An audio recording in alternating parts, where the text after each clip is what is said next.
Ռուսաստանը մեր դաշնակից երկիրն է, որ մեր մոտից 100 հազարավոր մարդիկ գնում են Ռուսաստան աշխատում են գարնանը, ձմռանը գումար են բերում։ 2,5 միլիոն հայություն ունենք, որը այնտեղ մնում է։ Ունենք մեր ամբողջ արտադրանքը, բերքն ու բարիկը, խմիչքները 3 միլիարդ դոլարի տարեկան մենք ապրանք ենք արտանում Ռուսաստան։ Այսօր գազը մեզ տալիս են ամենացածր գնով։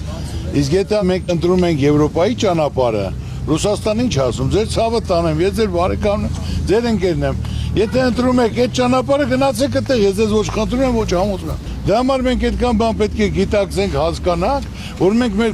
սարքաստունը չքանդենք։ Մենք քանի հազար տարի մենք Ռուսաստանի հետ շփվում ենք, կապ ունենք, աշխատում ենք։ Ռուսաստանը մեր շուկային ծանոթ է, ապրանքն էլ այսօր մենք կարանք Հայաստանից որից մի բան արտանենք Եվրոպա։ Մեր ժողովուրդը կարա գնա Եվրոպայում աշխատի գա։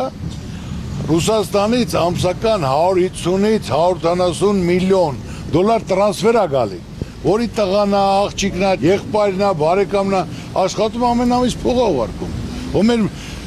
ժողովուրդը ֆոկուս չի 30,000 դրամով համ գազի փող տա, համ լույսի փող տա, համ կոմունալ վճարի, հələ մի հատ էլ ապրի, այս ցավը տանը։ Բաժանորդագրվեք Արմաթ մեդիայի ալիքներին սոցցանցերում, հետևեք մեզ նաև Armat Media AM կայքում։